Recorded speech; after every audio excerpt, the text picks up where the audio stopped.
Oke, jadi Tokopedia Academy Roadshow itu seperti yang tadi udah saya jelasin ya di awal, kita itu ngebawa nakama dengan berbagai background sebetulnya. Kalau hari ini mungkin kebetulan background-nya teknologi, tapi juga kami juga bisa sharing mengenai nakama yang bekerja di industri di ranah data ataupun product management, product design dan juga lain-lain. Nah, highlight-nya untuk Tokopedia Academy Roadshow ya, bisa dilihat kita sudah jalan kayak sekitar 15 mungkin sampai dengan AUMN hari ini gitu ya. Senang banget di sana karena banyak sekali sesi-sesi, terutama tanya jawabnya ya biasanya sangat-sangat interaktif. Ya ini yang tadi saya jelasin ya, bisa di-share excitement-nya di Instagram. Terus ini adalah mengenai Tokopedia Academy. Jadi kenapa sih Tokopedia membuat Tokopedia Academy gitu ya, fokusnya tuh kenapa? Karena kita tahu berdasarkan waktu itu ya pidato Bapak Presiden Joko Widodo bahwa di 2030 Indonesia itu membutuhkan 113 juta talenta digital atau digital talents. Nah, tapi melihat current condition, melihat kondisi yang ada, Indonesia itu katanya hanya bisa memenuhi 104 juta kebutuhan. Jadi masih ada kekurangan 9 juta tersebut gitu. Nah, Tokopedia Academy di sini hadir berharap bisa menutup kekurangan 9 juta tersebut gitu ya. Nah, kami membuat satu akses sifatnya lebih ke website gitu ya, di mana itu banyak sekali ilmu-ilmu yang bermanfaat bisa dipelajari di situ. Bisa juga orang saling share, bisa berkolaborasi juga dan harapannya mereka nantinya menjadi agent of change. Nah di Tokopedia Academy sendiri gitu ya, mungkin kayaknya ini angkanya belum terupdate, tapi kita ada lebih dari 335 video dan juga artikel yang teman-teman bisa pelajari secara gratis gitu ya. Harapannya kami orang-orang yang belajar melalui Tokopedia Academy itu nantinya mereka bisa menjadi digital talent dan juga pada akhirnya itu memberikan dampak yang positif untuk pembangunan ekonomi Indonesia melalui teknologi. Ya, ini sekilas mengenai Tokopedia Academy ya.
Ya, jadi di Tokopedia Academy sendiri programnya itu sangat banyak ya, tapi bisa dibilang kami kategorikan menjadi seperti ini gitu ya, ada mengenai product design, ada produk dan juga customer experience, ada teknologi, sudah pasti, lalu ada program yang fokus kepada student gitu ya, termasuk juga mahasiswa-mahasiswi dalam hal ini, dan juga ada komunitas, dan juga ada conference. Kalau conference itu sifatnya besar sekali, bisa dibilang kayak masing-masing ini kita jalanin kayak 1 tahun sekali seperti itu. Oke, nah mungkin untuk teman-teman di sini ya saya mau iklan sedikit, bisa join gitu ya di Start Elevate. Ini adalah produk design conference pertamanya Tokopedia, di mana teman-teman dari produk design bakalan share apa aja yang sudah mereka lakukan untuk Tokopedia dan juga gimana teman-teman bisa belajar misalnya kalau mau ngedesain suatu produk dan juga termasuk research gitu ya, design research. Jadi jangan lupa untuk daftar di tkp.me/start-elevate gitu ya. Ini acaranya bagus banget, gratis dan tinggal nonton di rumah aja karena ini bakalan full online. Oke, saya mau izin ya sedikit menjelaskan mengenai Tokopedia Academy Community. Community itu apa sih gitu ya. Jadi kita pengen memberikan benefit gitu ya kepada orang-orang yang join di Tokopedia Academy Community, di mana kita bakal kayak rutin mengadakan leadership training, rutin mengadakan public speaking training, writing skill, social media dan lain-lain. Karena kami yakin ya bahwa kayak semua orang tidak harus mereka kayak backgroundnya misalnya komunikasi yang harus jago writing, ataupun mereka backgroundnya atau pekerjaannya yang berhubungan dengan marketing, jago sosial media. Tapi kami rasa semua individu saat ini ya, walaupun mereka menjadi digital talent, mereka juga harus bisa beberapa hal tersebut gitu ya, minimal paham seperti itu. Nah juga kita juga bakal bikin kegiatan eksklusif dengan Ask Me Anything dengan tech leaders yang Tokopedia gitu ya, bisa dari level lead ataupun manager gitu ya, sampai dengan levelnya misalnya senior vice president atau mungkin bahkan CTO-nya. Ya, kategorinya sendiri dari Tokopedia Academy Community kita bagi ke dalam 3 kategori ya teman-teman ya. Ada Tech Hub, Women Tech Hub, dan juga Student Tech Hub. Nah kalau misalnya Tech Hub itu memang fokusnya adalah lebih ke profesional. Jadi pembahasannya akan lebih teknikal gitu ya, sudah masuk ke arah teknikal gitu ya. Tapi siapapun orang yang punya passion yang sama terhadap teknologi dan mau belajar lebih itu bisa join langsung di Tech Hub Tokopedia Academy Community. Lalu kalau untuk Women Tech Hub itu sangat jelas ya, kata kuncinya adalah woman, di mana kita mengajak para perempuan di luar sana yang penasaran dan ingin terjun langsung menjadi bagian dari industri teknologi di Indonesia gitu ya, itu bisa sekali join di Women Tech Hub. Mungkin kalau Women Tech Hub sedikit berbeda karena kami ya sadar belum banyak komunitas yang fokus terhadap perempuan di industri teknologi di Indonesia. Nah, makanya kami pengen ngerangkul gitu ya para perempuan, baik mereka yang sudah berkarir maupun baru yang akan kayaknya gitu ya, karir masa depannya pengennya jadi woman in tech gitu ya, bekerja di ranah teknologi, itu silahkan join di Women Tech Hub.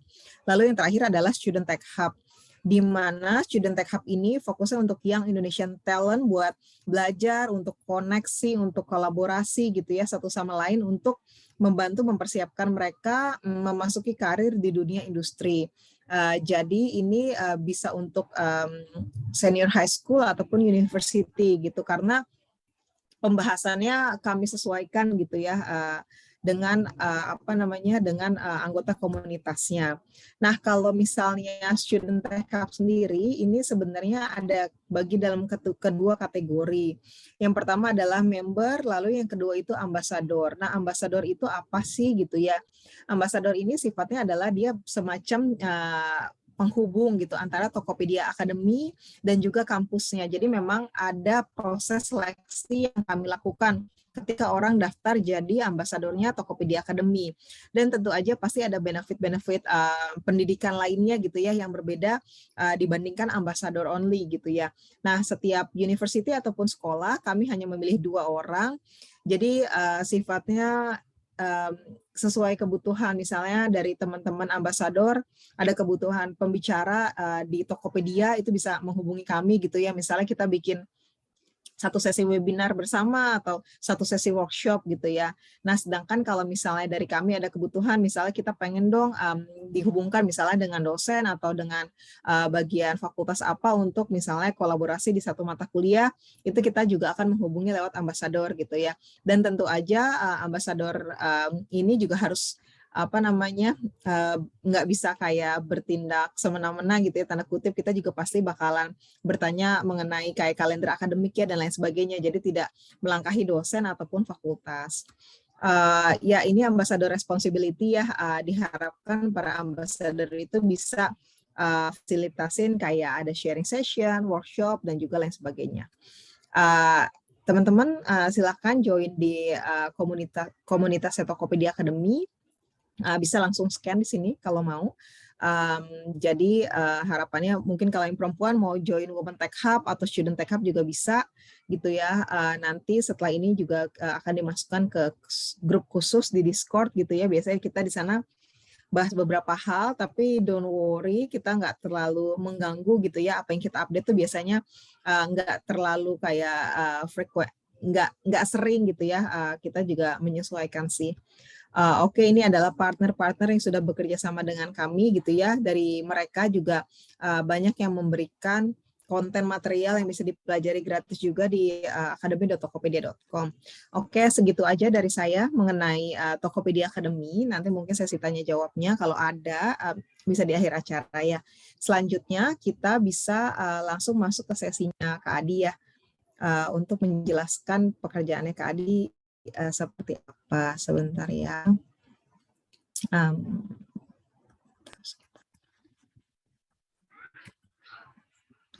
Silahkan Kak Adi. Oke, halo semuanya. Thank you banget ya Kak Siti atas waktunya dan selamat siang ya semua pada semua teman-teman sekalian dan bangga sekali ya saya bisa coba ada waktu buat sharing ke teman-teman semua yang pastinya teman-teman semua pasti punya semangat yang tinggi banget nih gitu. Ya yang pastinya bakal menjadi next digital talent di teknik industri pastinya ya. Oke, mungkin di sini saya bakal coba share terkait ya how to start your career in teknologi industri ya pastinya. Mungkin pertama-tama saya coba share dulu terkait biografi saya ya. Mungkin next. Oke, saya perkenalkan ya teman-teman semuanya. Nama saya Yulia Diwijaya, bisa dipanggil Adi. Terus di sini saya bekerja sebagai software engineer lead ya di Tokopedia, khususnya di back end.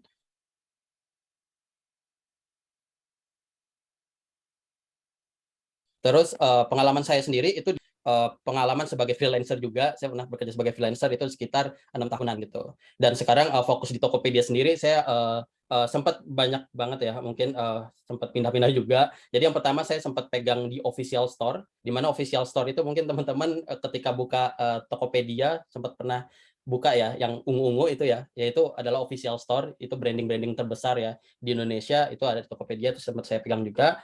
Terus saya juga sempat pegang juga di bagian gold merchant. Mungkin teman-teman tahu tipe shop kayak Power Merchant Pro gitu. Saya juga sempat pegang juga di situ. Terus sempat pegang juga di toko. Jadi kalau teman-teman buka toko baru gitu di Tokopedia, shop registration atau shop followers itu saya juga sempat pernah pegang, dan yang terakhir sekarang itu saya pegang di bagian VPS gitu. Jadi untuk ngebus penjualan dari seller-seller semua ya ketika event berlangsung gitu sih. Oke, yang pertama mungkin kita lihat dulu ya sebelum ke detail lagi. Jadi kita lihat dulu seberapa besar potensi teknologi industri di Indonesia gitu. Yang kita tahu Indonesia ya pastinya punya potensi yang luar biasa ya. Yang kita tahu sendiri negara terbesar ya, keempat dengan jumlah penduduk. Terus dengan potensi tersebut ya yang sangat banyak sekali yang kita lihat dengan total population ya di Indonesia itu sendiri sekitar 277,7 juta gitu total penduduknya. Terus selanjutnya terkait koneksi ya, mobile connection-nya sendiri itu bisa sampai 307,1 juta kayak gitu. Dan itu ya kita tahu sendiri ya, kita pastinya kan nggak cuman megang satu handphone biasanya gitu kan, ada biasanya satu orang bisa megang lebih dari satu handphone, dan itu terbukti bahwa mobile connection-nya juga sangat tinggi gitu di Indonesia. Terus pengguna internetnya sendiri itu sekitar 204,7 juta gitu, dengan penambahan year to year-nya itu sendiri sekitar 1% gitu tiap tahunnya. Terus habis itu ada juga aktif social media users-nya sendiri itu sekitar 191,4 juta gitu. Dan yang kita tahu dengan potensi ini, kita tahu akhir-akhir ini banyak startup ya yang mulai bermunculan dari segala jenis komoditi ya. Dari mulai education, yang kita tahu education itu mungkin teman-teman sering dengar juga ya, terkait ruang guru gitu kan. Nah, itu di bidang education gitu startup. Terus habis itu ada di bidang transportation yang mungkin kita di daily routine kita sering pakai ya, yaitu Grab, ada Gojek gitu. Terus ada juga di bagian gitu, itu ada smart car. Contohnya itu kayak sekarang mobil-mobil kan mulai bisa terkoneksi dengan internet dan bisa di handling dari gadget gitu kan, dari smartphone kita gitu. Contohnya ketika kita mau masuk mobil itu kita bisa start engine start dulu gitu dari hanya dengan lewat handphone kayak gitu. Terus ngidupin AC gitu dari handphone gitu. Semua udah bisa seperti itu. Terus nggak kalah juga di bidang medical gitu. Kita tahu yang sekarang itu ada Halo Dokter, ada Grab Health gitu kan. Jadi teman-teman ketika mau ke dokter gitu, nggak bisa ke dokter gitu, pengennya tetap stay di rumah aja, tapi pengen tahu istilahnya didiagnos kira-kira aku ini sakit apa gitu, kita ini sakit apa segala macam itu bisa lewat aplikasi juga sekarang. Nah kayak gitu. Terus nggak kalah juga ada properti. Properti sekarang kan udah mulai juga kan, udah keranahnya smart home gitu kan. Ada juga Google Smart Home segala macam. Nah itu udah mulai lampu terus pintu rumah segala macam itu semua udah dikoneksikan dengan internet gitu kan. Dengan internet ya pastinya kita semua bisa kontrol gitu dengan dari jarak jauh melalui handphone kita gitu. Terus ada lagi nih di bagian finance gitu kan, yang kita tahu sekarang mungkin bank-bank konvensional ya kayak bank BTPN, Bank Mandiri, BCA segala macam, dan mereka udah mengarah ke digital bank gitu kan. Yang kita tahu kayak contohnya BTPN sendiri itu punya Jenius. Terus habis itu Mandiri tuh kita tahu sekarang punya Livin gitu. Dan ada juga dari digitalnya Bank Jago gitu. Nah, masih banyak lagi gitu kan.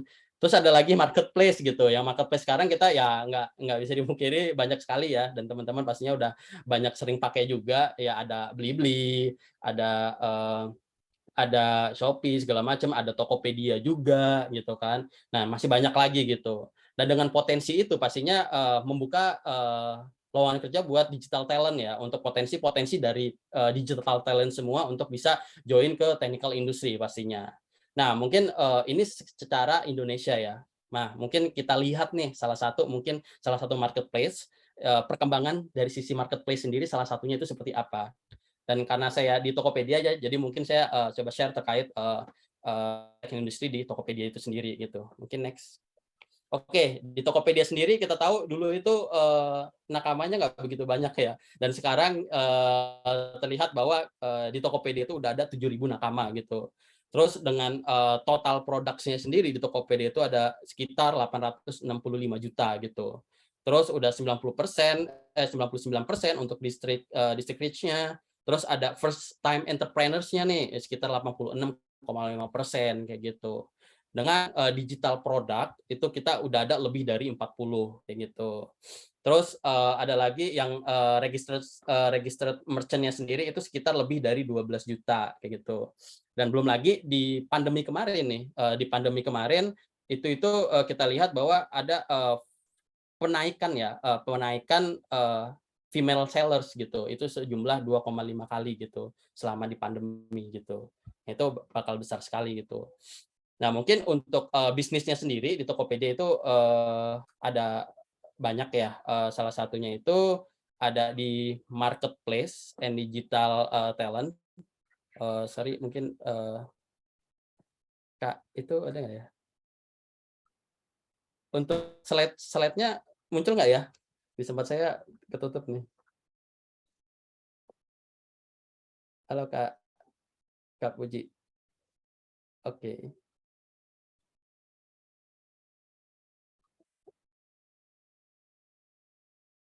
oke. Sempat ada kendala ya. Oke, siap. Nah, ini bisnis-bisnis di Tokopedia sendiri ya. Kita tahu di Tokopedia itu sendiri ada yang pertama itu ada marketplace and digital goods gitu. Di mana marketplace dan digital goods ini itu kita punya official store ya dari berbagai macam brand terkemuka kayak Unilever, terus Xiaomi segala macam. Itu lebih dari 40 produk digital pastinya. Yang pertama itu kayak contohnya untuk kemudahan pembayaran nih, itu ada tiket pesawat, bisa beli tiket pesawat, tiket kereta, terus bisa bayar PLN, pulsa gitu kan, terus bayar PDAM, terus bayar Telkom juga bisa gitu. Dan terus ada juga nih solusi keuangan digital juga gitu kan, contohnya kayak emas, reksadana, samsat, reksadana, modal toko gitu kan, terus ada juga GoPay gitu untuk pembayaran kan. Terus ada juga nih kita juga di marketplace dan digital goods itu ada layanan publik pemerintah gitu. Di mana layanan publik pemerintah itu sepertinya kayak Samsat, pajak PBB, PPJS gitu. Jadi semua itu udah di-cover gitu di satu platform. Berarti kan perkembangannya sangat pesat sekali gitu, terutama di bagian marketplace dan digital goods itu sendiri. Nah, terus selanjutnya ada di fintech dan payment gitu. Dan di fintech dan payment ini kita ada seperti digital wallet, terus investasi, terus ada juga kredit modal bisnis gitu. Nah, terus di situ ada logistik dan fulfillment gitu. Nah, untuk logistik dan fulfillment itu sendiri jadi banyak sekali ya, kita tahu banyak sekali logistik yang tersedia dengan waktu pengiriman yang berbeda gitu dari masing-masing logistik. Dari mulai yang terlama sampai mulai tercepat gitu. Yang kita tahu sekarang bisa pengiriman itu besok sampai atau misalkan cuman berapa jam gitu kan sampai, dan itu perkembangan dari logistik kita gitu. Terus habis itu juga kita juga ada Mitra Tokopedia gitu. Di mana Mitra Tokopedia itu kayak aplikasi Mitra Tokopedia untuk retailer tradisional ya, terutama kayak contohnya itu kayak toko kelontong gitu. Jadi mereka itu bisa jual produk digital juga gitu. Jadi nggak hanya jual kelontong aja seperti itu gitu. Dan bisa mengisi stok barang lebih efisien pastinya kan. Nah, ini kita lihat ya, terlihat dari perkembangan bisnis dan teknologi di salah satu marketplace aja gitu. Belum lagi community yang lain yang tadi education, yang tadi health gitu segala macam, itu pastinya kan punya fitur dan teknologi dan bisnisnya masing-masing kan, dan pastinya akan meluas gitu. Ya contohnya kayak transportation ya, kayak Gojek gitu. Kita tahu Gojek itu kan nggak cuman GoRide, GoCar aja gitu, tapi kita bisa beli contohnya itu kayak GoFood gitu kan. Kita cuma dari rumah aja, kita buka HP, terus kita bisa pesen gitu kan GoFood dari rumah gitu. Jadi udah simple sekali gitu kan. Kayak gitu. Dan ya berarti kan kita udah melihat ya bahwa perkembangan teknologi semakin pesat dan kita sekarang ini udah hidup di tengah-tengah banyak teknologi yang berkembang kayak gitu. Nah, dengan perkembangan teknologi tersebut pastinya membuat kita semakin banyak bergantung kan dengan teknologi pastinya. Kayak gitu. Nah, terus dari perkembangan teknologi tersebut mungkin kita jadi pertanyaan nih, kira-kira role-roles apa aja sih yang bisa kita eee, fulfill gitu. Mungkin bisa next, Kak.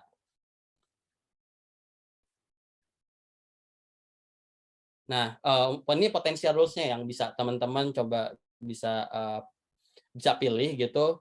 Nah, mungkin ini sepertinya umum ya, mungkin di teman-teman sekalian semua. Mungkin sebelumnya saya mau nanya dulu nih ke teman-teman, kira-kira ada nggak teman-teman yang mau ngejelasin gitu, kira-kira salah satu dari rules rules ini gitu, kira-kira gitu. Ya teman UM coba. Ada yang mau coba bahas terkait salah satu rules-nya? Ayo ayo, teman-teman. Ada nggak nih? Coba salah satu aja nggak apa-apa, misalkan software engineer aja gitu yang teman-teman tahu. Atau UI UX aja nggak apa-apa gitu. Atau data nih gitu, data juga boleh gitu. Ada nggak nih? Teman-teman. Boleh deh kalau ada teman-teman yang bisa jelasin gitu. Salah satu nanti tak kasih ada sesuatu gitu. Ayo, oke boleh siapa nih? Kak Malvin ya? Boleh Kak Malvin.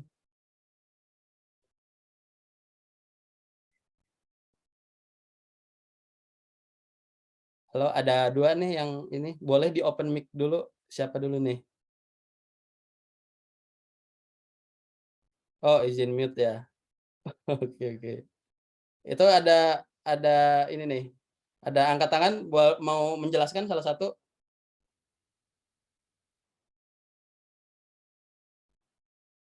Oke, boleh.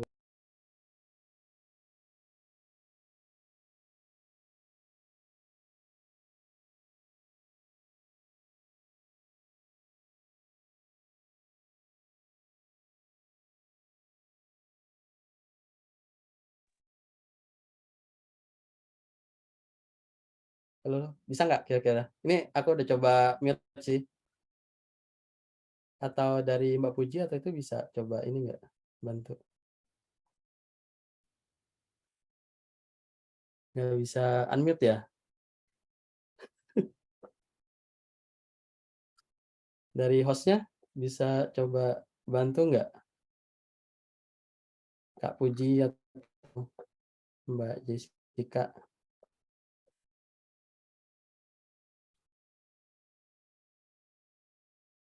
Oke, sudah bisa di-unmute. Testing. Nah, silakan. Aku boleh coba ya salah satu. Oke, Yang Kak. pertama, yang pertama sih yang saya tahu itu adalah software engineer ya. Software engineer itu yang saya tahu adalah insinyur perangkat lunak. Jadi di sini software engineer ini adalah orang yang menerapkan prinsip-prinsip dalam rekayasa software. Biasanya kan lebih fokus pada desain, pengembangan, pemeliharaan, pengujian, dan juga evaluasi dari software yang dibuatnya dari software komputer, gitu. Atau perangkat lain yang berisi perangkat lunak untuk bekerja untuk membuat sebuah software, gitu. Oke, siap. Ada lagi Kak Baharata ya? Panggil aja Barata. Baharata ya. Oke, Iya, sip. Thank you Kak Baharata atas jawabannya ya, sama-sama. sharingnya. Oke, ada lagi tadi siapa? Kak Malvin? Ya, tes. Terdengar, Kak? Oke, kedengeran. Ya, kalau saya jelasin yang pengetahuan saya itu UI UX. Oh iya, Jadi boleh. UI UX itu yang saya tahu UI itu kan user interface kan. Jadi Benar. kayak tampilan kita bikin tampilan aplikasi gitu, interface kita sebagai pengguna aplikasinya kan. Kalau UX tuh kayak lebih kita ke pengalamannya, user experience. Ya, Cuman itu aja mantap. sih sepengetahuan saya. Oke, siap. Mantap sih jawabannya. Thank you ya Kak Malvin ya. Siapa? Oke, ada lagi ada Dasmon ya, Dasmontan, boleh?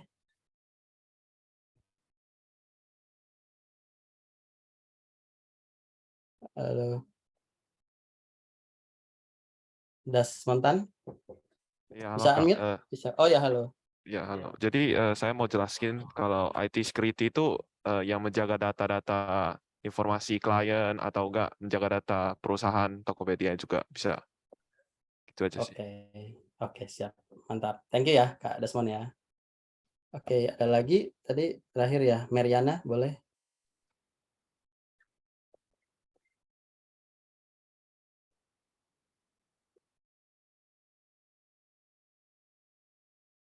Halo Kak Meriana. Tes.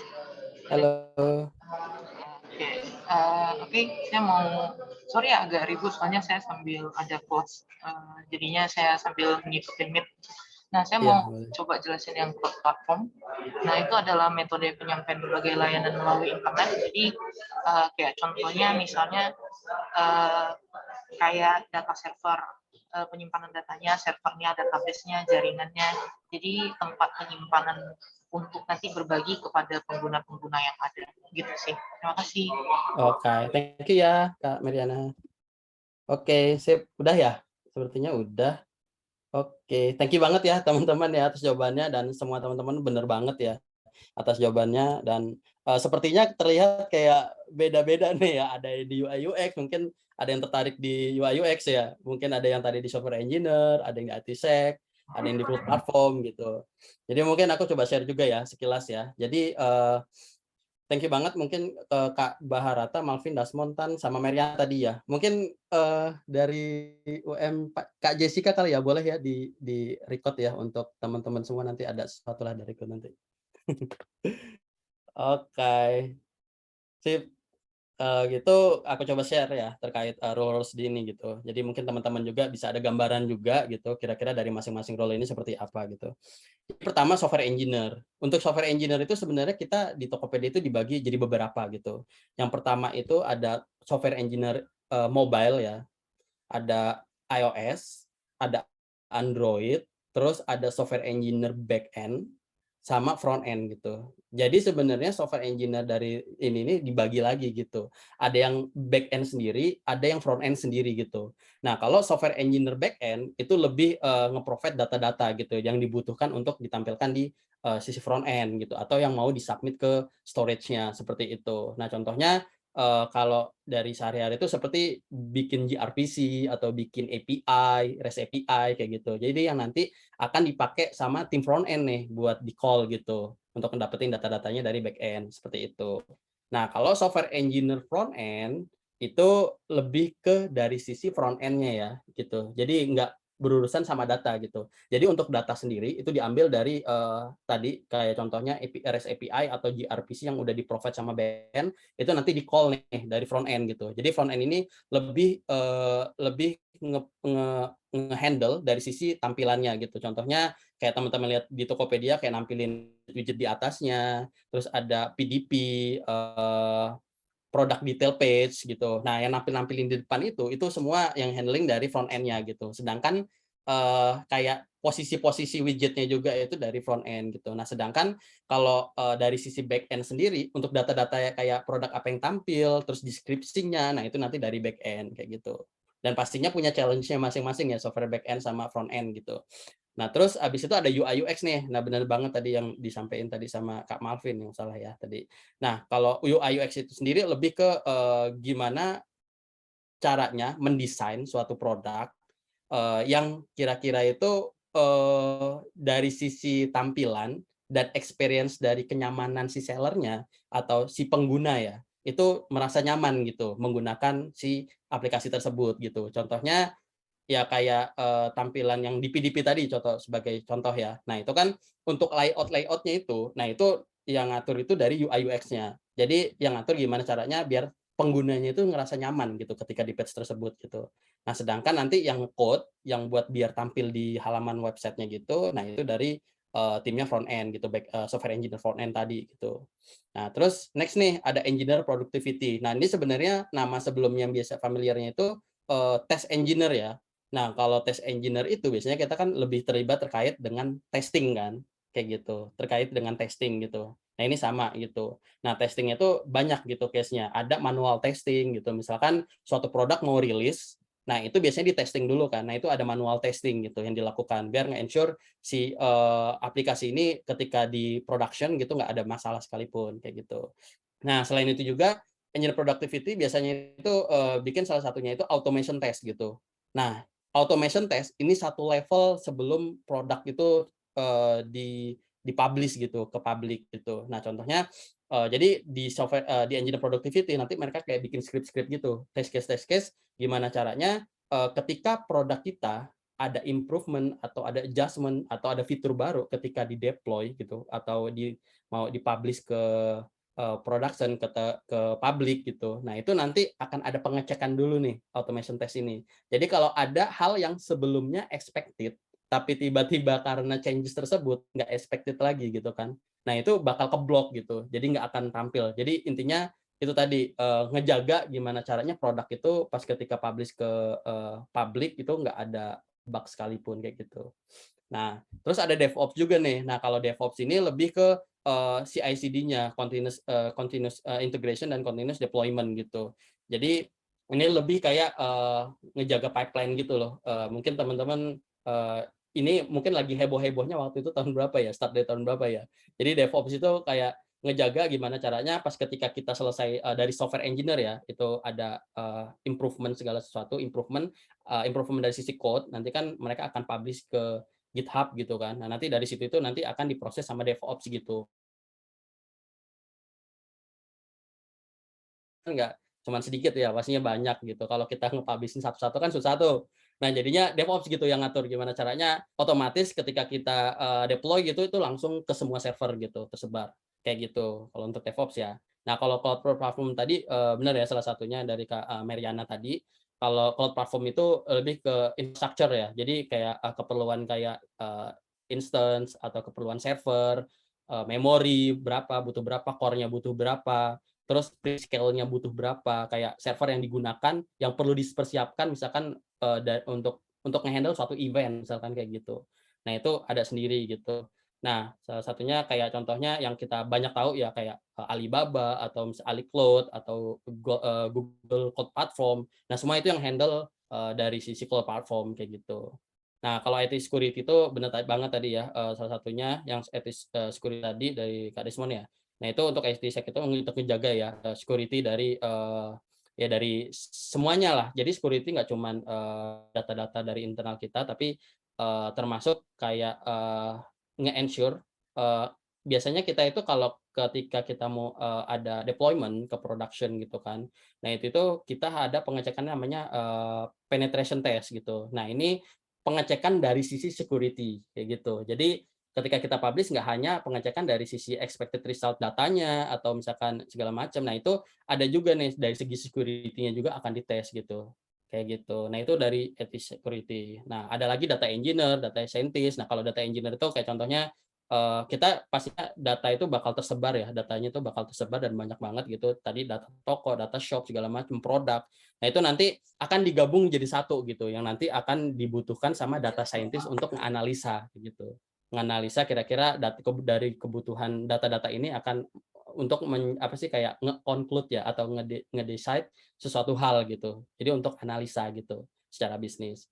Nah, kalau product manager itu sebenarnya penengah ya, penengah antara dari bisnis itu nanti sebelum diterima sama software engineer itu nanti yang megang itu product manager tuh gitu. Jadi nanti dari bisnis ada requirement apa, nanti dari product manager itu akan ngeplan gitu kira-kira produknya akan seperti apa. Nanti kalau udah di decide gitu ya, produknya akan seperti apa nanti akan dikasih ke software engineer untuk diimplementasi kayak gitu. Nah, kalau database administrator harusnya teman-teman udah pada tahu ya, database engineer juga dan begitu juga IT support gitu. Nah, mungkin kalau teman-teman mau lihat lebih banyak lagi itu bisa ada ya di Tokopedia Career Jobs gitu, bisa teman-teman lihat di situ untuk potensial roles yang lainnya ya, kayak gitu. Mungkin bisa next Kak. Nah, untuk karir sendiri, nah kita kan udah tahu nih rules-rules yang ada di sini. Nah, mungkin saya coba sharing ya terkait karir path-nya ya, karena saya di bagian roles-nya di software engineer ya. Jadi mungkin saya lebih share terkait karir path di software engineer ya, gitu, terutama di back end gitu. Nah, untuk karir path sendiri, yang pertama itu dari fresh graduate misalkan teman-teman ya, itu biasanya masuk ke associate dulu nih gitu, associate software engineer kayak gitu. Nah, nanti setelah associate, nanti maju nih ke senior gitu. Nah, setelah dari senior itu nanti akan jadi akan ada 2 path ya. Yang pertama path manajerial sama IC. Nah, kalau manajerial itu lebih kayak nge-handle MVP atau manpower MPP ya, manpower planning gitu. Kalau misalkan ada project segala macam. Nah, itu dari manajerial ini yang akan nge-handle kira-kira project ini resource kita cukup nggak gitu. Mana aja yang emang kita bakal ambil untuk di satu quarter ini, satu semester, atau misalkan ada yang perlu di take out gitu. Nah, selain maintain juga teman-teman semua nih yang di satu timnya gitu. Gimana caranya teman-teman satu timnya itu bisa growth gitu. Jadi semua dipikirin sama hal juga gitu. Jadi teman-teman kayak associate, senior associate itu nggak hanya bekerja seperti biasa gitu. Gimana cara mikirin juga gimana caranya teman-teman itu bisa growth gitu. Bisa ya terutama untuk karirnya juga kan. Kayak gitu. Nah, itu semua dari manajerial yang handle. Nah, kalau yang bawah itu lebih IC. Nah, individual contributor. Nah, kalau individual contributor itu sendiri itu lebih kayak inisiatif ya. Kalau inisiatif dari inisiatifnya itu seperti contohnya itu kalau mau bikin library baru gitu. Nanti yang library ini bakal dipakai ke semua tim di satu Tokopedia. Nah, kayak gitu. Nah, itu ide-ide dari IC biasanya. Dan IC ini juga biasanya ngebantu di technical ya di bagian teknikalnya ya. Misalkan contohnya kita bikin produk baru, terus arsitekturnya itu complicated gitu. Nah, kalau arsitekturnya itu complicated dan biasanya kita butuh bantuan nih dari timnya principal gitu, dari timnya IC gitu untuk ngebantu ngedesain kira-kira ini arsitektur kita udah oke atau belum gitu, terutama yang handle kayak failover-nya ketika kita nge-submit data sesuatu terus gagal, apa yang harus kita lakuin, kayak detail-detail kayak seperti itu gitu. Nah, nanti maju lagi di 2 path itu ada ke manager, kalau IC ada teknik arsitek, habis itu kalau di manajerial nanti lanjut lagi ke head, ada ke prinsipal arsitek juga, baru nanti itu bakal nyatu lagi ya ke associate VP, ke VP dan paling tinggi adalah senior VP gitu. SVP seperti itu. Oke, mungkin next Kak. Oke, nah ini mungkin aku coba sharing ya terkait di software what exactly are you doing ya. Sebenarnya apa sih yang dilakuin gitu kan, terutama untuk software engineer ya. Karena aku tadi software engineer, mungkin aku coba sharing terkait software engineer itu sendiri gimana. Oke, next Kak. Nah, sebenarnya ya kita nge-code gitu, kita bikin program gitu, tapi nggak semuanya itu semua di satu hari itu atau di hari-hari kita itu coding gitu, tapi ada story-story lain gitu yang di baliknya gitu. Mungkin next lagi Kak. Oke. Next Kak. Oke. Nah, ini yang bisa kita lakuin. Jadi selain kita ngoding, itu sebenarnya kita ada contohnya itu di pagi hari, biasanya kita di tiap pagi itu ada contohnya itu daily stand up gitu. Nah, kita ini daily stand up itu biasanya kita ngobrolin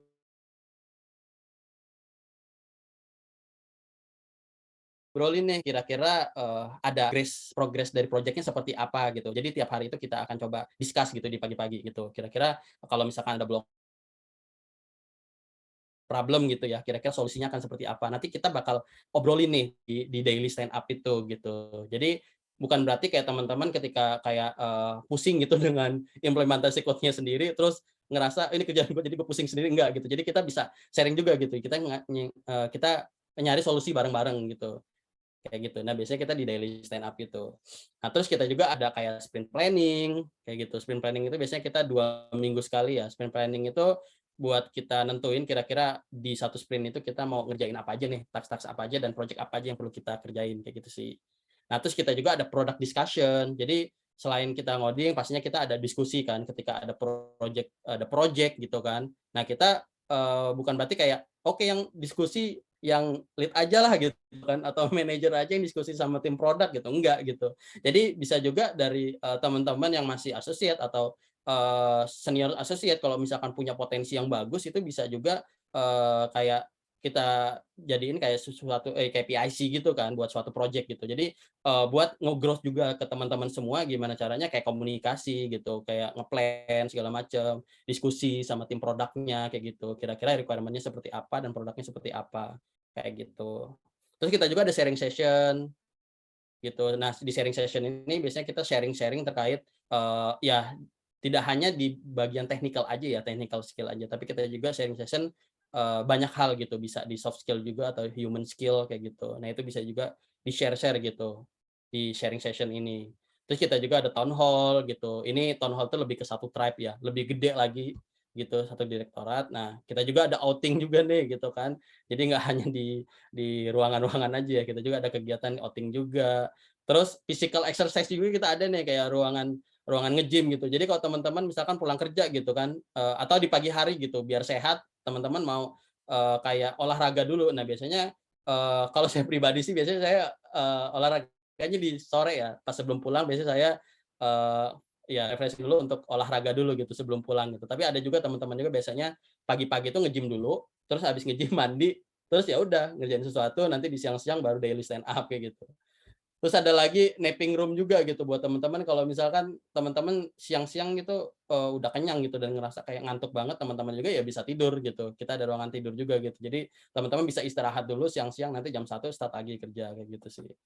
Gitu juga kita juga ada gameplay juga di mana di ruangan game ini juga biasanya teman-teman juga ya selain setelah coding berat, capek gitu terus siang-siang ya udah dari jam 3 biasanya kan udah capek-capek gitu kan. Nah, biasanya teman-teman ngajakin game nih gitu kan. Ada entah main badminton, biliar gitu. Nah, biasanya teman-teman juga main ini gitu sore-sore.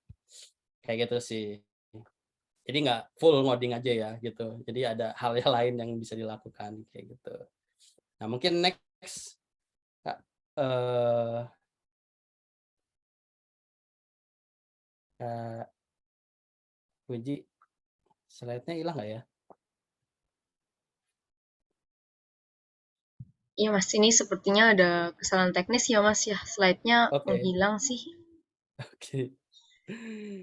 Oke, atau aku coba share screen aja ya? Bisa nggak ya? Boleh, silakan Mas. Oke, coba.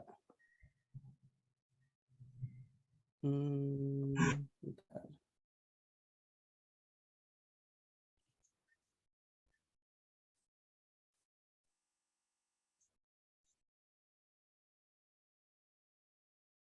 Waduh, nggak bisa juga nih.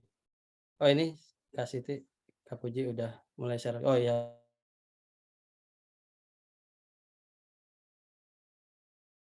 ya boleh, boleh. Sip.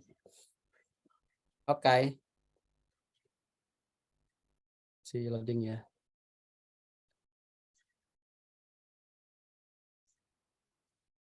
Ding, ding, ding, ding. Nah, Sini.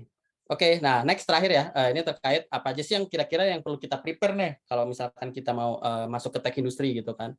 Mungkin next Kak.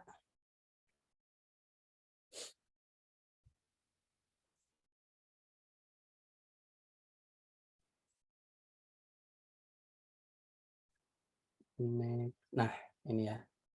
Nah, ini yang penting sih buat kita sih seperti ini ya Tokopedia ya, mulai aja dulu. Jadi teman-teman nggak usah khawatir, ya yang penting mulai aja dulu. Terus yang penting pertama itu kira-kira tentuin dulu purpose-nya teman-teman itu seperti apa gitu. Jadi contohnya mungkin teman-teman ada yang pingin di software engineer back-end gitu. Ya udah berarti tekunin gitu. Kira-kira di software engineer back-end itu seperti apa, segala macam apa yang perlu di-prepare kayak gitu. Kalau misalkan ada yang tadi ke UI UX, bisa pelajarin juga dari sisi UI UX itu seperti apa, responsibility-nya seperti apa, kayak gitu.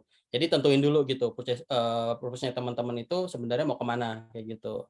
Nah, terus habis itu growth mindset dulu nih, kira-kira ya mempelajari ya, kita tahu teknologi itu kan selalu berkembang gitu, semakin hari kan. Nah, dengan perkembangan itu ya kita harus terus belajar gitu, kira-kira harus update terkait teknologi-teknologi baru pastinya. Terus abis itu yang ketiga kayak ya kita berusaha di lingkungan yang bisa menginspirasi kita gitu pastinya kan. Ya dengan kita ada di surround yourself ya dengan orang-orang yang bisa menginspirasi kita, pastinya kita akan lebih semangat lagi kan untuk mencapai si tujuan kita tadi gitu. Nah, selain ini juga sebenarnya ya next Kak, untuk skill-nya sendiri itu tadi lagi ya, karena saya di software engineer mungkin saya lebih share terkait mungkin dari sisi software engineer skill-skill apa aja yang dibutuhin gitu. Next Kak.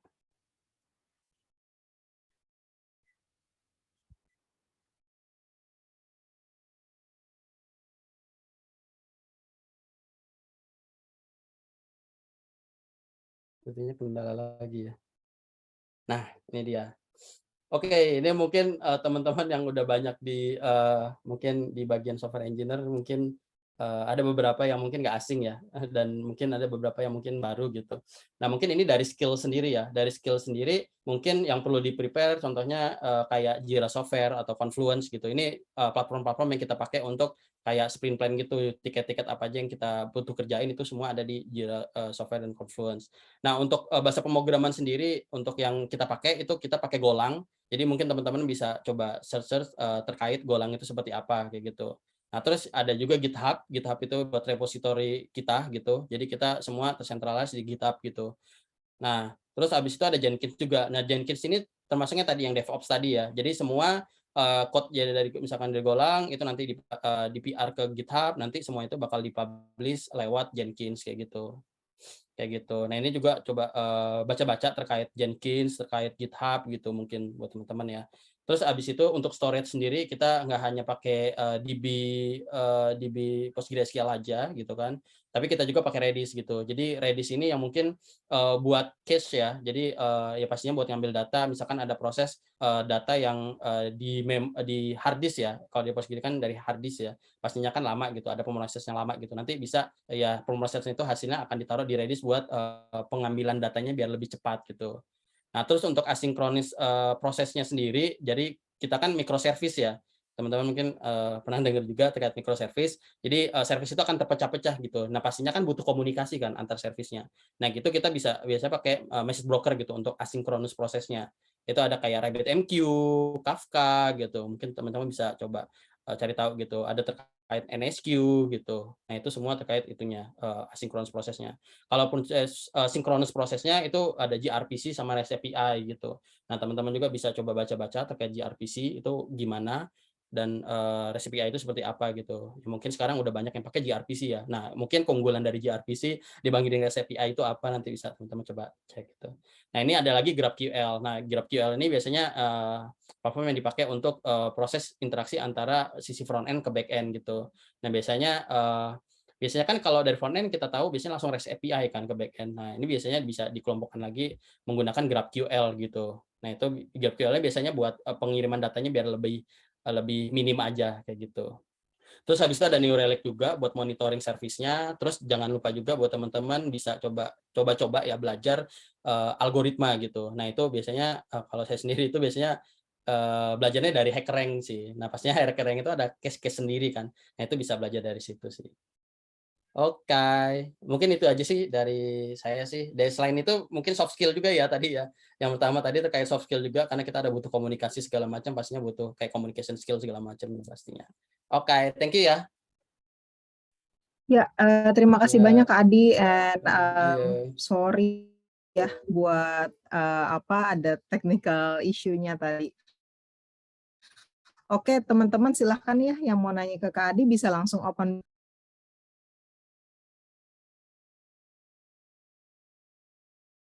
Oh oke, Kak Adi ada yang nanya nih di chat.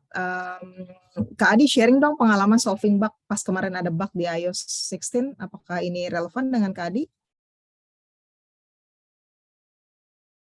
Oke, kalau terkait yang bug iOS kemarin ya, yang kalau nggak salah di version iOS 16 ya, yang kejadiannya ya, di search-nya nggak muncul. Itu sebenarnya beda bagian sih gitu. Jadi untuk search bar itu kayak tadi saya jelasin ya, sebenarnya kita servisnya kebagi-bagi. Jadi kalau untuk bagian produk sendiri, search itu ada timnya sendiri gitu.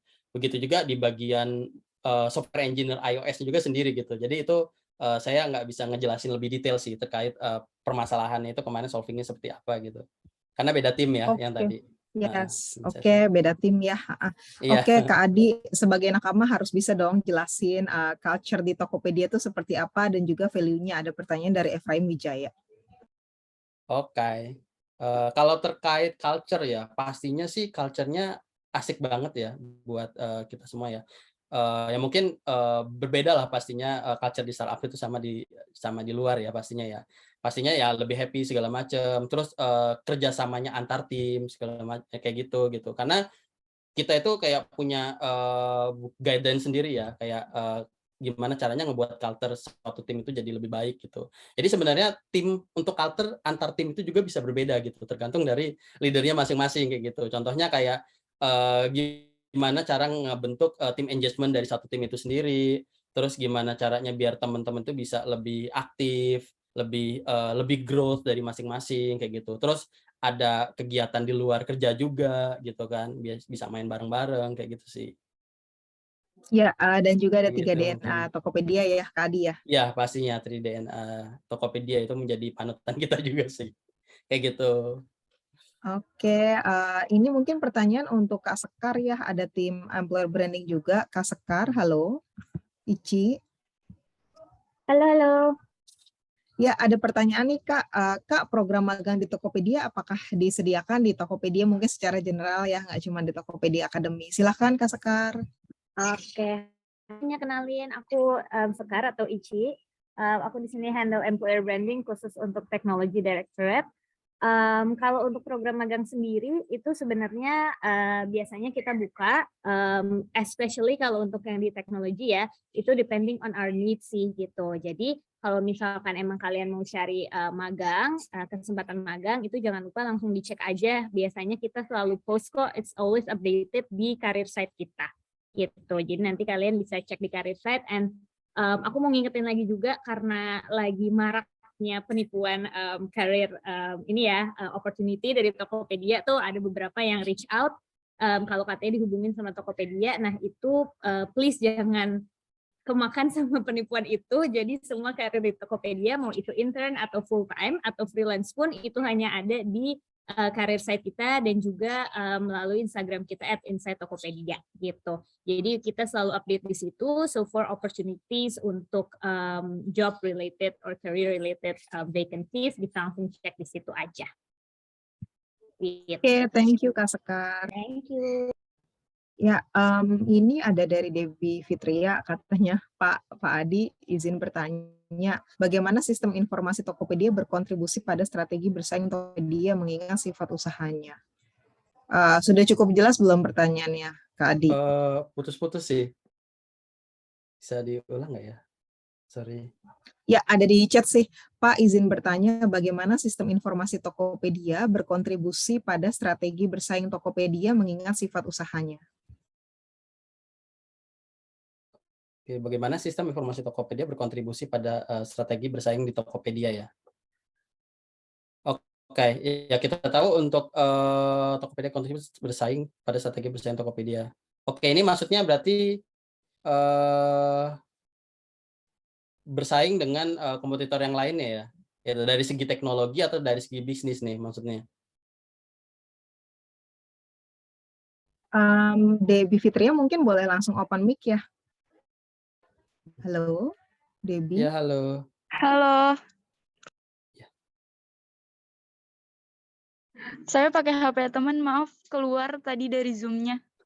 Ya, Oh, nggak iya, apa-apa, nggak apa-apa. silahkan.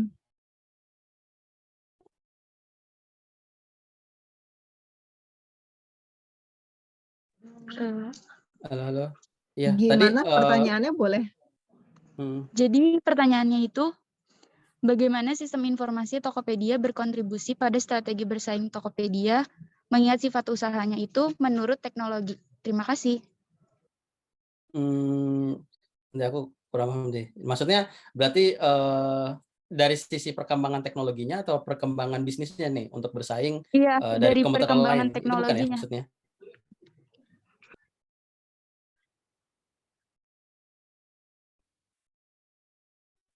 Tadi dia bilang iya dari perkembangan teknologinya. Oke. Nah, sebenarnya kalau dari perkembangan teknologi itu sendiri, itu sebenarnya dari masing-masing itu punya ininya sendiri ya. Ya kita tahu pokoknya dari segi teknologi kita sendiri itu kita tetap up to date sih. Kayak gimana caranya dari sisi teknologi kita itu bisa nge-cover semua kebutuhan dari si seller dan dari buyer pastinya kan gitu. Ya terutama dari segi performance-nya juga gitu, ya mungkin kalau misalkan, teknologi ini performance kita misalkan yang tadinya mungkin ngebuka Tokopedia lemot gitu misalkan gitu ya. Nah gimana caranya performance kita itu bisa, bisa yang tadinya lemot tadi jadi lebih cepat gitu. Nah pastinya dengan, kita bisa rombak juga dari segi teknologi yang kita pakai juga kan, entah apa dari sisi, ya mungkin dari sisi back end-nya atau dari sisi infrastrukturnya yang perlu kita, bagusin. Ya begitu juga pastinya kita mengikuti teknologi yang terdepan juga kan pastinya gitu. Jadi ada kemungkinan juga kayak, dari sisi infrastrukturnya juga yang tadi mungkin dari mana bisa kita pindahin juga ke mana biar ya ngejaga, kualitas tadi sih, kayak gitu. Begitu juga untuk teknologi-teknologi juga ya yang mungkin teman-teman bisa sering, dengar untuk, API contohnya REST API gitu yang sekarang yang banyak ya pakainya itu pada REST API terus kita beranjak ke gRPC, ya tujuannya buat apa gitu ya, tujuannya buat lebih minim memori dan lebih cepat gitu proses, integrasinya gitu antar service-nya. Nah contohnya kayak gitu sih, kayak gitu. Oke, thank Kira-kira you. Ini menjawab nggak ya? pertanyaan. Ya, thank you Adi. Ini Ya, pertanyaan thank you. terakhir ya. Oke. Bang Terima Adi kasih. katanya, yes, thank you. Thank you. Software engineer itu menurut pengalaman Abang harus expert di bahasa pemrograman yang mana katanya? Oke. Oke. Nah kalau misalkan software engineering, harus expert bahasa pemrograman apa aja sebenarnya nggak harus sih ya. Jadi kita nggak harus, expert di satu bahasa pemrograman gitu kan, yang penting intinya itu di algoritmanya gitu. Sebenarnya bahasa itu kita ngikutin aja kan, tapi algoritmanya itu yang penting sih.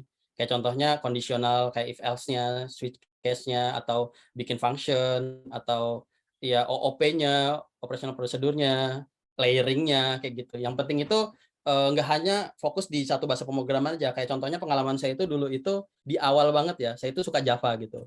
Tapi ternyata di pekerjaan saya bahasanya itu C# .NET, nggak nyambung kan, gitu. Tapi yang penting kalau kita tahu, belajar algoritmanya sebenarnya nggak jauh beda gitu antara Java dengan itu.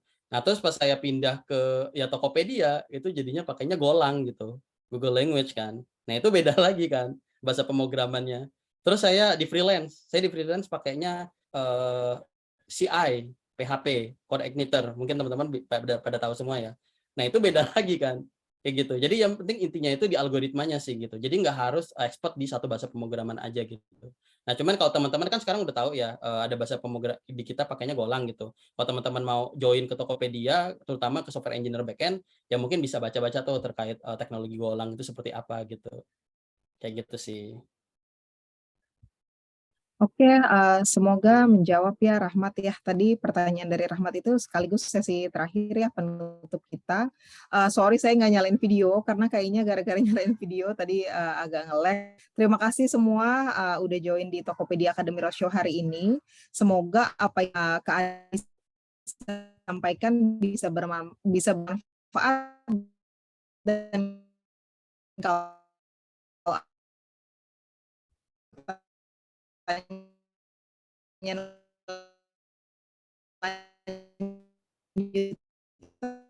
mungkin ke Adivi, kesalahan teknisnya gitu ya. Sampai berjumpa di Tokopedia Academy Roadshow selanjutnya. Thank you.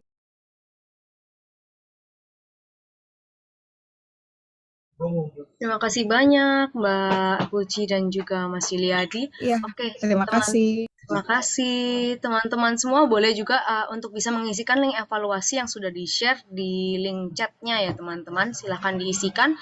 Kita akan tunggu sampai 1 jam ke depan.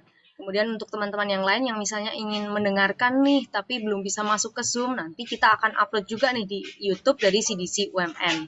Terima kasih tim Tokopedia atas insight-nya terkait dunia teknologi nih. Terima kasih banyak Mas Yuliadi, terima kasih banyak Mbak Puji.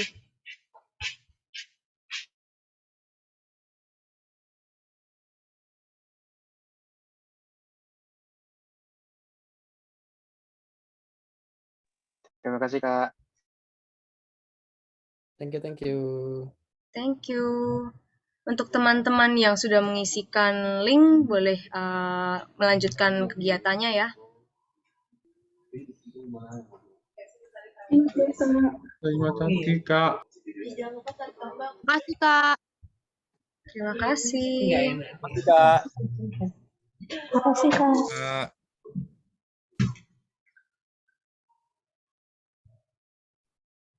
Terima kasih, Kak Yuliadi.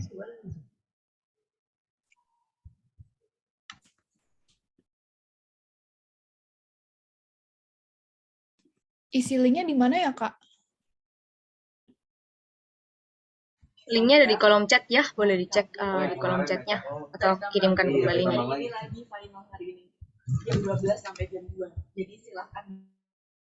Oke, teman-teman juga yang masih berada di room, kita hari ini ada lomba tarik tambang online nih untuk UMN melawan Diandra. Nah, teman-teman boleh dibantu ya untuk vote UMN di Instagram, melawan Santika. Bisa bantu vote UMN juga di Instagram mykg.id. Silakan kita bisa tarik tambang online. Ayo kita menangkan UMN, teman-teman.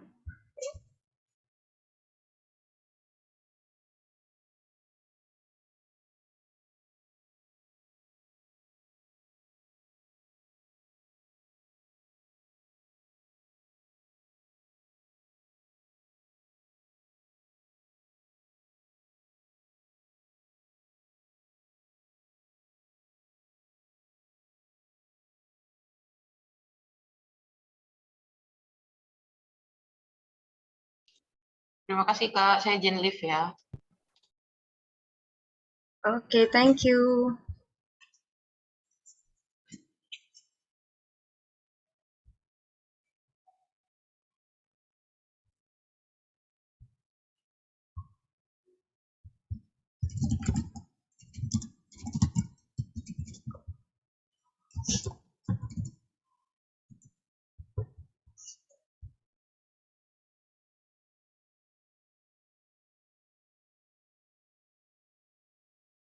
Judul apanya nih, Yo Meidim?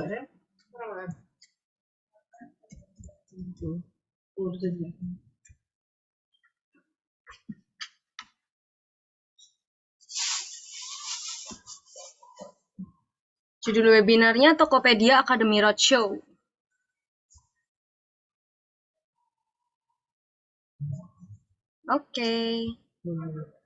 Oke, teman-teman, 1 menit lagi aku izin untuk end meetingnya ya. Jadi teman-teman yang belum mengisikan boleh di-save dulu nih untuk linknya, boleh di-copy dulu, segera diisikan.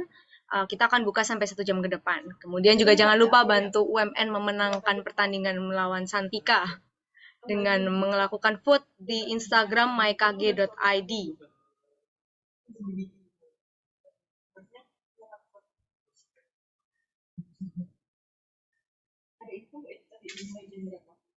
Oke, teman-teman sudah di-save semua ya untuk linknya, sudah diisikan juga ya. Aku izin untuk end meetingnya. See you on next webinar.